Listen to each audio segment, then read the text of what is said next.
deep breath and remember who you are. Yeah, they're gonna mess with you, baby, you're a star. Stepping in the spotlight, you know that it feels like time to put up a fight, honey. Got nothing left to lose, so let's start right now. Everybody want a piece of you. Gotta give them what they want, it's true. You're symphonic, yeah, so iconic. If you didn't know before, now you know. Now you know. This is an experiment called, what are we calling it? Powerfully Positive. And I got my pal Stacey Steinmiller on here because she is a guru about positivity, and we're really just trying to get together and kind of navigate how all of the different feelings that we're feeling in this interesting world that we're living in.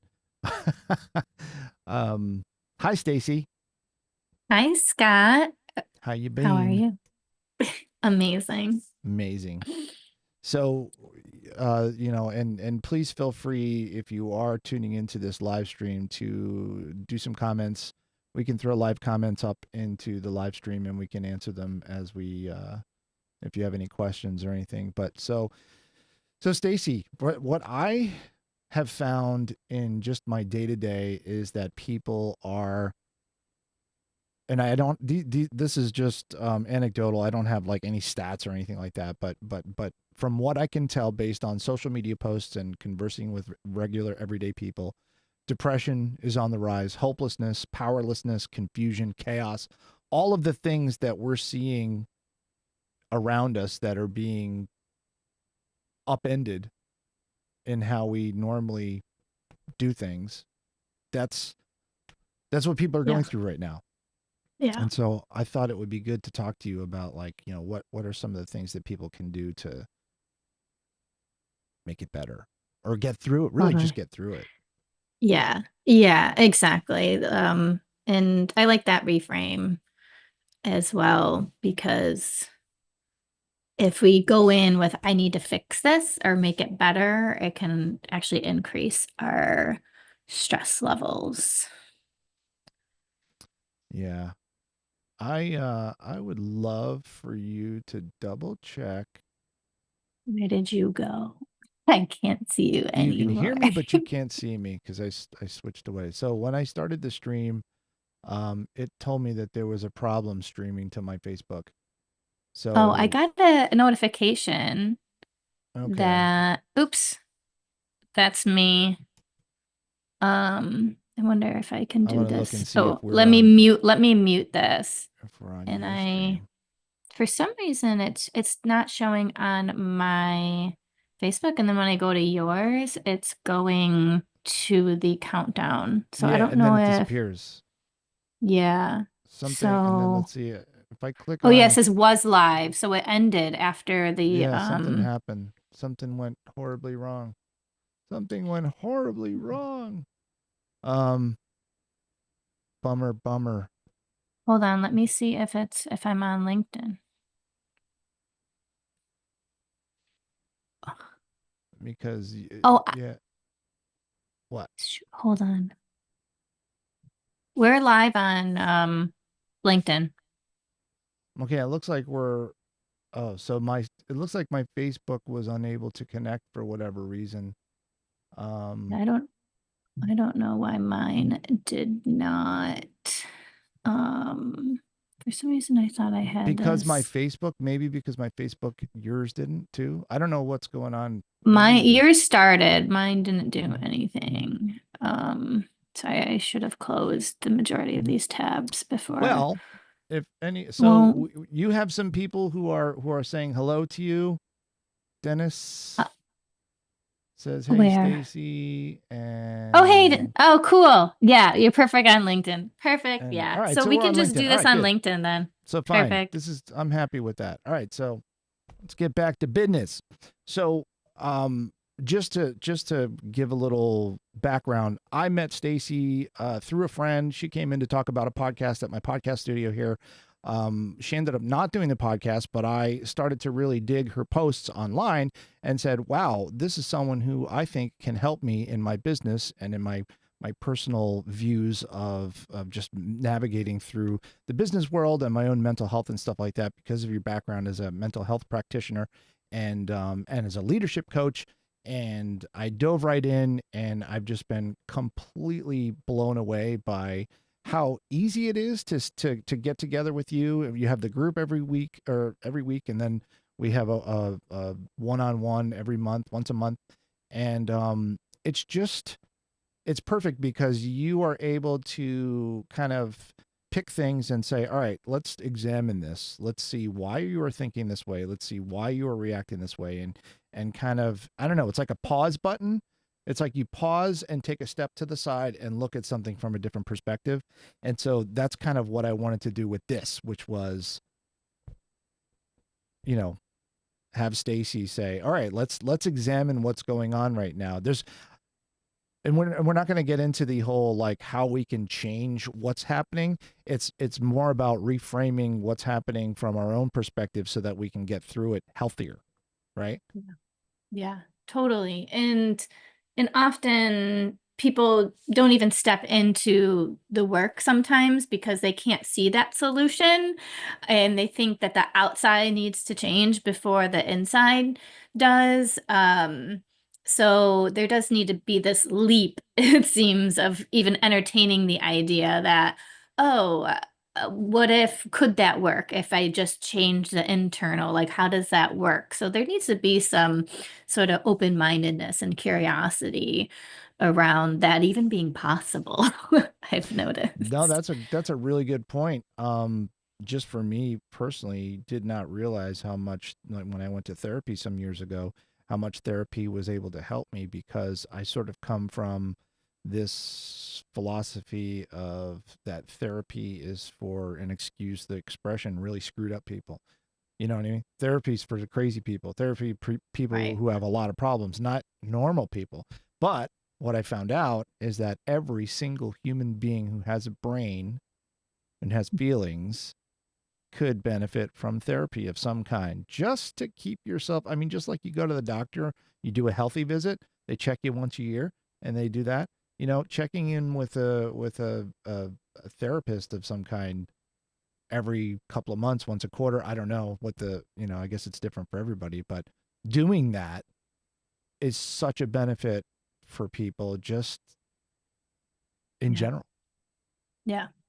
Yeah. It's great to have a space to be able to go within and explore with a non-bias, person that you can talk to because it's great to have supports from friends, family, wherever. Um, but the dynamic is different. It really is different. Yeah. So it's helpful. So what do you do in the case that, let's say, some really horrible news comes across, you see on social media or on the news or whatever, something that really gets you down? How do you Mm. approach that? How do you move on in your day? And we'll see if we can like maybe apply that to the average everyday person. Yeah. So first of all, I try to limit my exposure as much as possible. Um, and I know you might be like, Stacey, that's avoidance, but I think you really need to be smart about it. And the big things in the world will come across your desk, so to speak. You can't avoid it completely, but I don't really engage or seek it to start. Just my system, I've recognized, is really sensitive to energies, my energy, other people's energy, the energy of the collective. So um I've kind of accepted that and recognized that the more I immerse in myself in it, the worse it is for me, and then I can't serve as well when I'm in that space. So that's the first thing I do. But obviously, yes, I'm still a part of the world and I know what's going on. So if something comes across and it really hurts, um, I you get that like powerlessness feeling, right? So sometimes it's I turn off whatever I need to, and I have to like sit and feel through it. And sometimes there's a lot of grieving, and sometimes I just am sad and cry, and then I do things that I would do if I was going through some sort of personal struggle or if I'm sick. And I don't know, Scott, if you've heard me talk about this, people that have worked with me for a long time do. So that's where I would make some soup and like almost like treat myself like a sick day. So I want some soup. I want to rest. I want to um kind of go within, journal, and just kind of take care of myself. So I just like up that self-care. And I can do it as the sooner I do it, the better. Instead of engaging, I think some of the things not to do or that I avoid that maybe I used to do is to not like call somebody and complain and because that just perpetuates the anger and the helplessness. Like unless if you're actually maybe starting a real campaign or movement or or doing something, um then I find feeling through the feelings and going within to be better first, so that Hmm. you're also just not like that angrily reacting, which might be very different from what you might hear from other people. I really like the idea of sort of having a self care playlist of Mhm. different things that you would do when you're coming into those feelings, like making soup and just having a list of things. Like these things always make me feel better. And it's Yeah. funny because I never really thought about that, but that's exactly what I do. Um, but obviously, the key is to do things that are healthy for you and not things that just make you feel better, because obviously that's a slippery slope and could be a bad road for some people. And I know that Yeah. all too well as well. Right. Yeah. So, but for me, watching a movie that I really like is Hmm. something that helps me take my mind off things. I've gotten really into meditation, and I'm telling you, if anybody just rolled their eyes at meditation, I'm gonna roll that little head of yours because because it Wait. is amazing, and it's easy to do, and it takes a long time to really do it right. But I mean, what's practicing sitting there and being quiet and breathing, and maybe you're listening to some, calm music or white noise or whatever kind of noise. But what's wrong? Like, what could be so bad about that? About Right. being quiet? Like, we need that quiet. Yeah, so there's we're often really resistant to it because it feels, well, it brings up all your stuff. So when things are quiet, you hear more. And so that's why I kind of defer of like, why don't you wait before you start like talking to people and doing these things and blah, blah, blah, blah, because you're just reacting instead of truly responding, right? So, yeah, so meditation helps us to move past the reaction and then to the response instead. And it's, mm, it can not be as fun. Like, I don't know, I'm a feisty person, so it took me a while. Like it feels good to like react with that feistiness sometimes. So you kind of so sometimes it feels like you're missing out on that energy as well. That's a little random side note, I guess. That's interesting, and it makes sense. I never really thought on you being feisty, but that's a perfect word for you. Uh, Deborah says Yeah. focus on what you can control, which is a really great point that I was going to kind of move into that, which was something that I learned, and something that we've talked about in our group is that, there's a lot of things you can't control, so why give those things any power over you at all and focus on the things you can control. And one of the things that we always talked about is like you can't, it's how you react to things that gives you the power. So Right. you could take a second and be like, you know what? I could yell and scream at you and throw things, or I could take a minute, take a deep breath, close my eyes, count to 5, count to 10 or whatever, and then go, hmm, let me think about that before I respond. And what does that do? I'm sure you've been in a situation where you've done that in a conversation. What does the other person do when you do that? How do they react, generally speaking? Mm. Well, it's usually positive, I think, or like it's not as bad. They Well, yeah, still because it's might, not so adversarial. So you're not yeah, jumping at them. So they're not in that defense mode. They're right. automatically like, oh, okay, yeah, take your time. Right. Well, it forces them to then take that pause too. So by you taking the pause, it allows them to also take the pause. And now you're bringing everything kind of down Yeah, together, which is helpful. And then you're also engaging your body response as well. So when you take those deep breaths, it's telling your brain you're in a safe place instead of an unsafe place, right? And then we make better decisions and we respond better when we have an internal sense of safety. interesting. Internal sense of Yeah. safety. I didn't Yeah. think about that before, but it really comes down to that fight or flight sort of Yeah. um what's the part of your brain that's your reptilian brain, the amygdala, right? Yep. Good job. Look at Your you. your reptilian response to something where you're either gonna run away or attack it. Um, Yeah. and that's something that I'm constantly battling with, and we see it all the time just on social media. With you see a Mhm. post that you don't like, and then you make the next mistake into reading the comments, and then you read the comments, and then the comments start making you even more angry, and then you get all boiled up, and then you type out this thing. You know how many times I've typed out something or gone to do a post and then looked at it for a second and then just deleted it and discarded it because I'm like, and Why?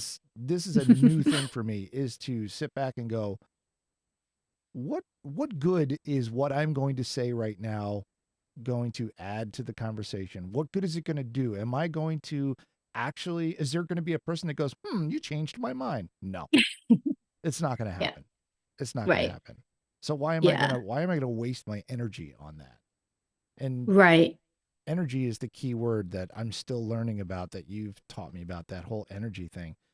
Um, Tell me a little bit about that process of about thinking about your energy as you come into something, like as you start a conversation or anything you do, any kind of activity, anything that you do in your day, how energy plays into that.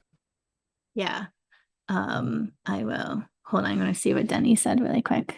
When angry, send that email to yourself so you can proofread it and politely adjust. Yeah. Yeah, let me comment on that real quick and I'll get back to that energy. One exercise that a coach had me do was yeah, I would open up a Google Doc and say everything I wanted to say but couldn't say, right? Oh, that's a And great just like idea. let that all out, right? And then I would, after that, then I kind of would go into like the opposite. So sometimes then that would be like overly nice, overly whatever. And then I would write that out. And then I end up doing like a third one where I write kind of uh somewhere in the middle. And then you get more of that authentic voice because you've worked through um The emotion, kind of the either anger. side. Yeah, exactly. Yeah, the Yeah. anger, and then it could go to like the people pleasing or what, just kind of you go through all the stuff and get there. Um, so anyway, so energy. Okay.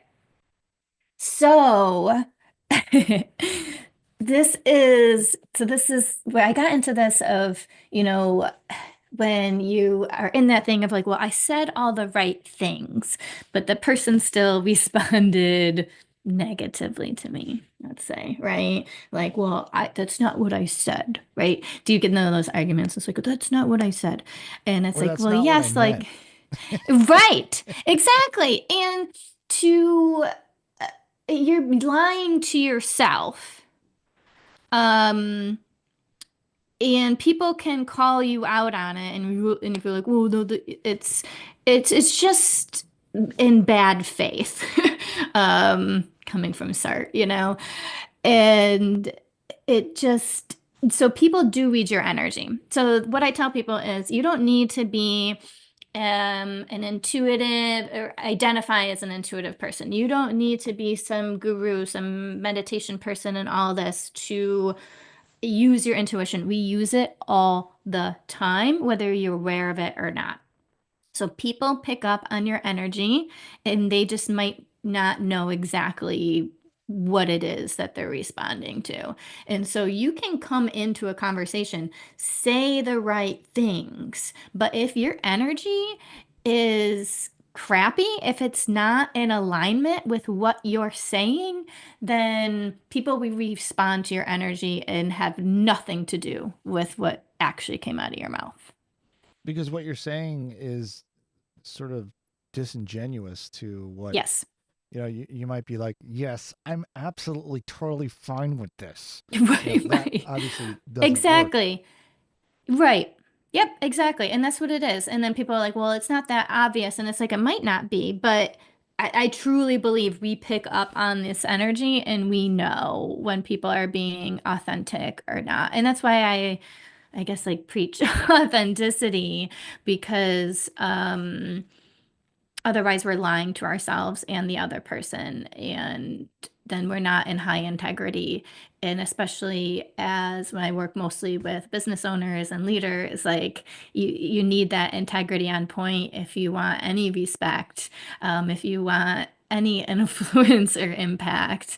And it's yeah, otherwise life is can be really miserable. Understatement of the day. So I've had a couple of situations where I had to deal with people whose energy, and I am no expert at reading energy, but a lot of it is intuition, right? A lot of it is Mhm. you're clearly coming into this with a chip on your shoulder or some kind of negativity, regardless Mhm. of the words you're saying. So there are some of those people in our lives who are a constant source of negativity, a constant source of the dark emotions, whatever they are, jealousy, that whole dark side of our emotional makeup. Um, and I know that there a lot of people will say, well, you need to, cut out all the toxic people, cut out all the negative people. And in reality, that's not always 100% possible. There are some people who you are forced to have to deal with on a daily basis or something like that, who might be very positive, very negative, and could obviously bring you down. So, and this is something that happened to me personally, where I knew that there was a confrontation coming with one of these negative people, and usually I would meet that conversation, that uh, confrontation with matching that energy, matching that negative energy, Right. just because almost as a defense mechanism, right? If they're like Yeah. throwing stuff at you, you try to throw it back. And instead, using your advice, I decided to be very mindful about what my energy was going into that conversation. And it was it was amazing because it was almost laughable. It was almost like watching a play, right? You're Yeah. going in, let's watch a play about a guy who's going to have a breakdown because he can't get me to respond the way he wants me to respond. Um, what are some tips that people can do to try to work on their energy when approaching anything that they do in life, like something that you can do in your mind to, because I think this is something that people need to actually be aware of, because most people don't think about like your energy. And I know there's a lot of people that are rolling their eyes going, oh, your energy, light a candle and incense. But um yeah, don't laugh at it unless you've actually tried it, because if you do try it, you're going to see improvements. What do people do? Yeah. So, here's like a question that came up when you were talking that you can ask yourself is really being honest about your capacity. Like, do I have the emotional capacity, right, to, I don't know if I want to use the word deal with, but I don't have a better word right now, to deal with this in the way that would make me proud or in a way that I would feel good about. So I think first it's really getting honest about what your current capacity is. Because if you go into the conversation without any capacity, this is probably not going to go very, very well. Well, Yeah. you know, that I think you did, like, that's really just uncovered the whole crux of everything is being honest with yourself. Yeah. Because if we think about most of the things that people encounter in their lives, well, I don't know how to say this without being too, without generalizing too much, but if you look at, what's the first step in a 12-step program? It's acknowledging, right? It's realizing that it's Yeah. there and that you don't have any power over it. Like, being honest with yourself. That first step is honesty. It's like, yeah, okay, this is not going to work. This needs to change, whatever that is. And I think so many people miss that first step because maybe they feel like that's a weakness and they don't want to be weak and they don't want to show their weakness, so they're like, no, I can beat this, instead of saying, you know what, maybe I can't beat this, let me find another way around. Yeah. It's so hard. Yeah. It is, yeah, because it's facing your limitations. And I know I actually talk a lot about I believe we're limitless. Don't meet that darkness part first, then we can't step into that limitlessness. We can't fully step into that power if we don't acknowledge the blocks that we have that are in the way. And so then it's more of then now there's an initiation or a calling to I want to grow my capacity, right? And then this kind of comes with, so this is like the maturation process and responsibility and what is mine and what is yours. And as we work on that for ourselves, we will grow our capacity to to have those tough conversations or whatever that is. Yeah, Deb just said acknowledge your fear. Right. So it's like we need to be honest about our fear. And it can feel embarrassing or shameful. And oh, Deb said I helped her with that. She's so sweet. Um, But you know what, it's so free. Like, I don't I feel like people don't understand how freeing and amazing you can feel when you finally let go of that control that you can't, that having that control over that. I don't know if I'm saying it right, but like to admit, you know what? I don't like this. I don't this is I'm afraid of it, or whatever it is. To And it's not a weak thing. It's not a weakness. It's not, it's the honesty can never be a weakness. It's only right. it's a step to power. Yes. When you are honest about whatever it is, then now you can think about it in a logical way and you can try to figure out your way around it or through it or over it, under it, whatever. Who needs Yeah. to help you? Who can help you? Right. Because we can't and that's kind of where I wanted to wrap up was we can't we can't do any of this alone. Like, all of the things that we've talked about and what people are going through with the hopelessness and powerlessness and confusion, um, when you're by yourself, loneliness, powerlessness, hopelessness is so huge. Yeah. But it's not as bad when you have one other person or two other people or a group of people. Find, Yeah. like, the power of the group, Yeah. of the like Yeah. well, I should say the like-minded group.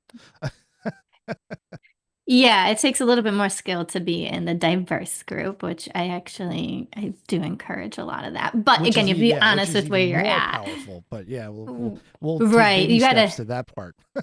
exactly. Yeah. So it's like being honest with where you're at, what your capacity is, and yeah, build your support system and what that looks like in your self-care.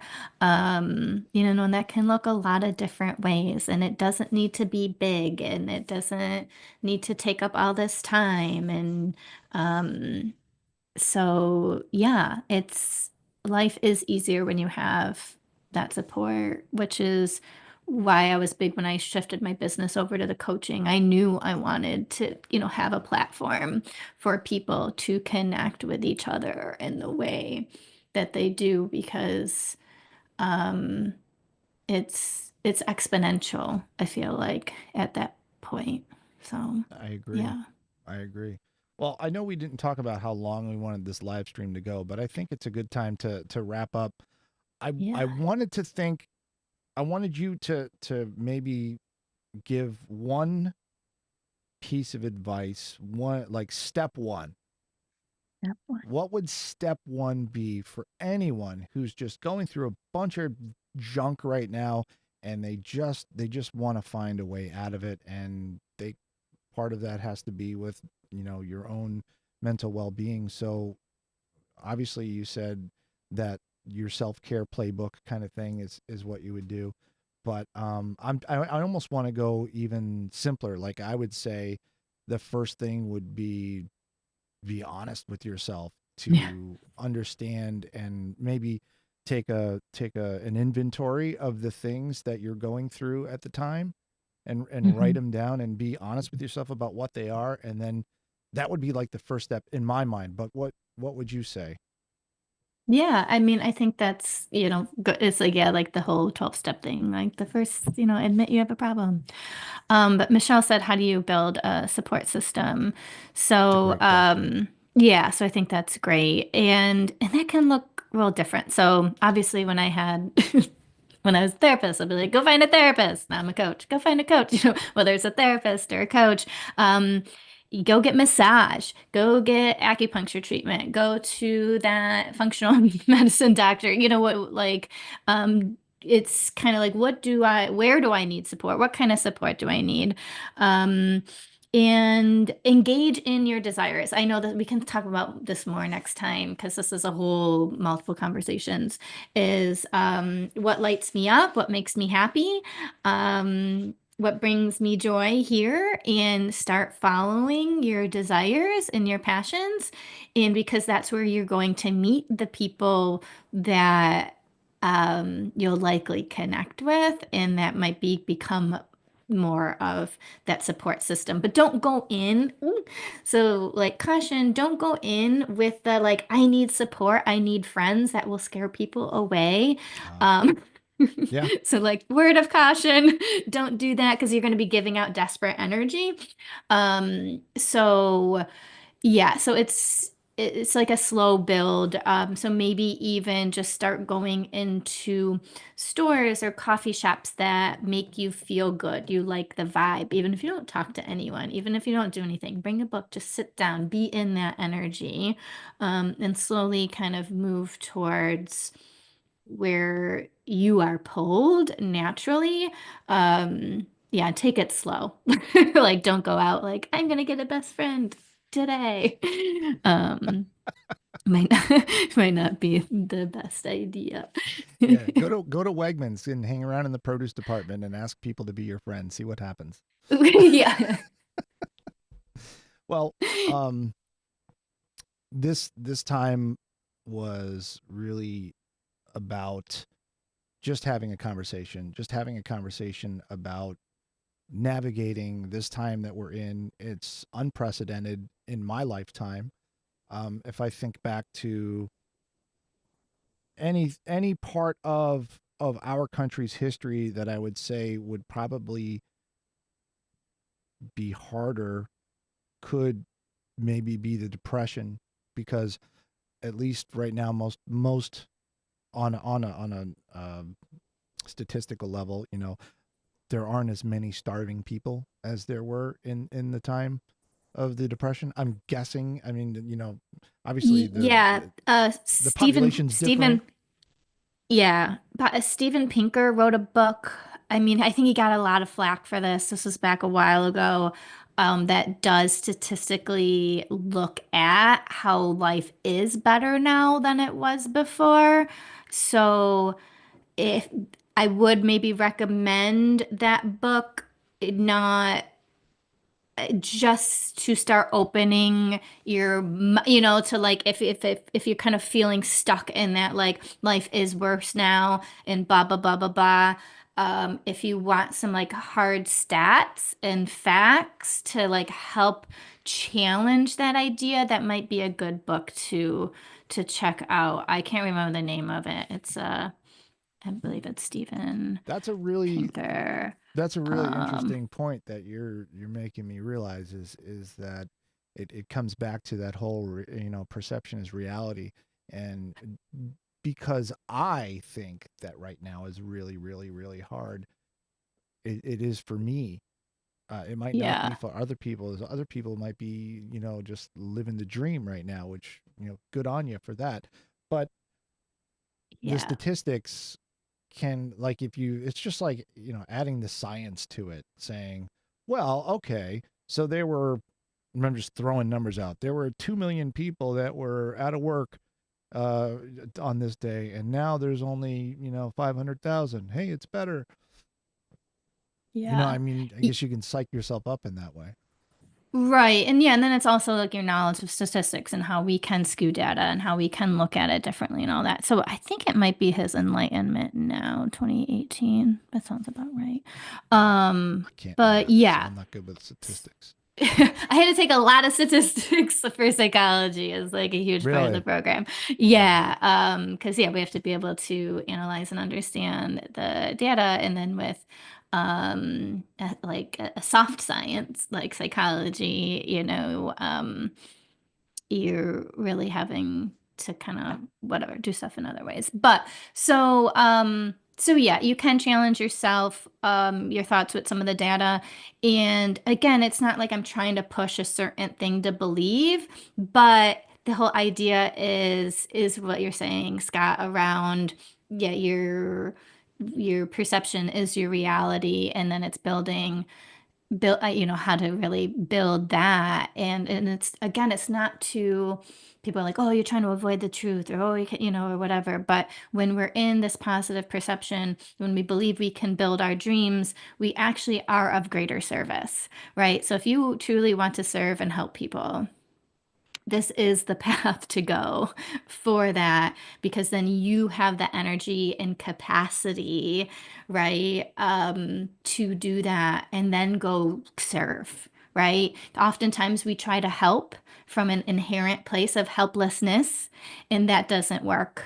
It truly doesn't work. So get your stuff together so that you can then maturely and responsibly and from an educated way go serve. I love that. Perfect thing to end on our inaugural stream for powerfully positive. Find find that good energy and apply it to everything you do in the day, and then also make sure you hook up with Stacey and start make her your coach, because you're going to be better. You're going to be better. And then if you excuse me, and then if you have a podcast or any kind of audio visual needs, hit me up, rockbox.com. But this isn't supposed to Totally. be an ad, so we'll No, leave it but at you that. can also promote, which Scott is amazing for that. And I think a podcast is a great way to spread your message and share who you are authentically so that people can connect with you.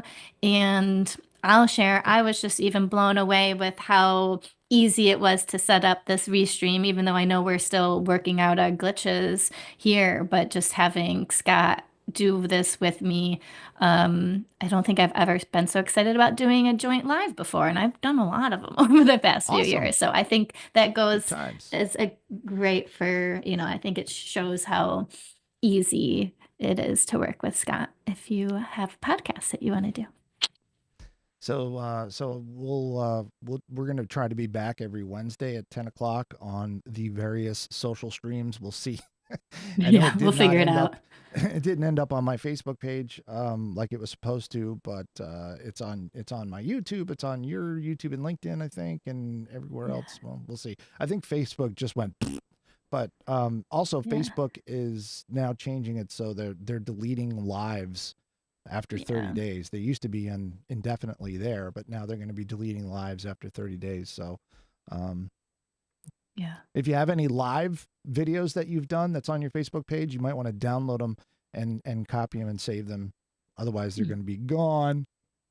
Gone forever. Is that a All real right. cloud?